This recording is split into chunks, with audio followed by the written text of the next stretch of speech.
Hey guys, it's Drew. So I'm saying this kind of in hindsight, but I think the worst advice I've ever received was, man, Drew, you're really good at what you do. Make sure you stay humble. And on the surface, that sounds like actually good advice, and I will say this whole video could be dismantled by pointing and saying semantics, semantics. But I guess I just want to emphasize maybe the point of how humility is different than being humble. To me, at least, I don't have like any textbook definition or anything, but to me, being humble kind of is just knowing your place in life, in the world, or whatever, and adhering to that kind of. To know your limitations and just sticking with what you know. And maybe, again, in a vacuum, I think that's not a bad thing. That's not a bad quality to have, to be able to humble yourself or feel like you've been humbled by somebody else and, just acknowledging that. I don't think that's a bad thing entirely on its own. But on the other hand, to have humility is kind of to let go of the ego. And again, no textbook definition here. You can point at this and say semantics, but to me, right, humility is just letting go of the ego, letting whatever happens, happens kind of thing. So I think the issue that I have with being humble, right, is the awareness of your place in the world and how that affects how people see you.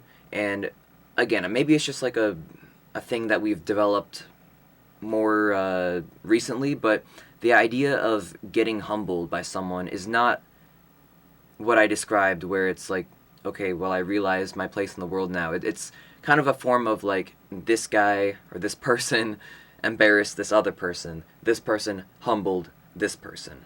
So let's see. How do I want to structure this argument?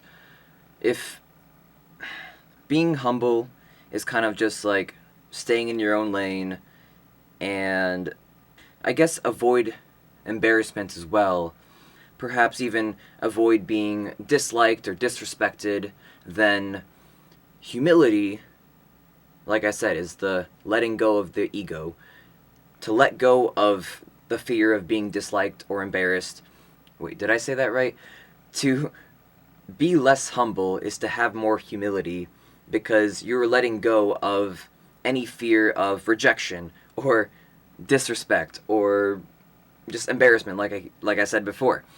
So in practice, right, I'm a musician. I write and release my own music. To have humility is almost to be like, if I have a song that is to be released, instead of being like, hey, this song's pretty good, you should check it out, I should be like, this song is so good, it'll be your favorite song of the year. Because obviously there's going to be people who disagree with that statement. They're going to hear the song and be like, this is mid. But by saying what you said, where you're saying, this is the best song you've ever heard this year, you are, again, letting go of any kind of rejection or fear of embarrassment, right? I think that makes sense what I'm saying. Maybe what I'm trying to say is humility is confidence, but you also have to, I think, be honest with yourself, and that's where the part of being humble might come in, right?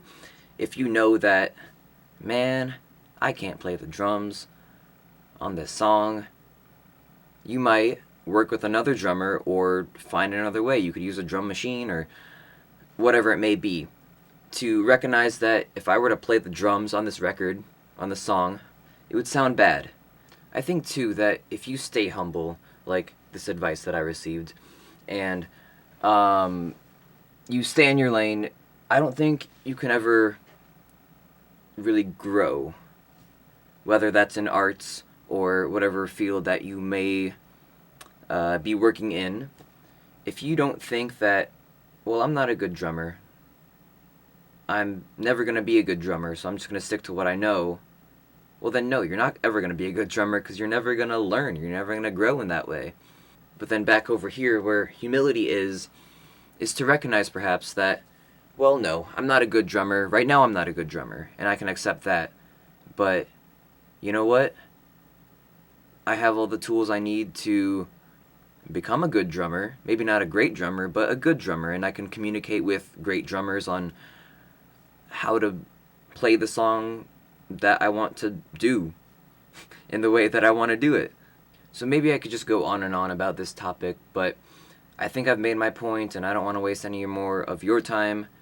I want maybe you guys to think about this idea and how it could affect, or how it applies, I guess, in your own lives.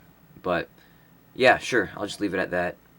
And, alright. Peace.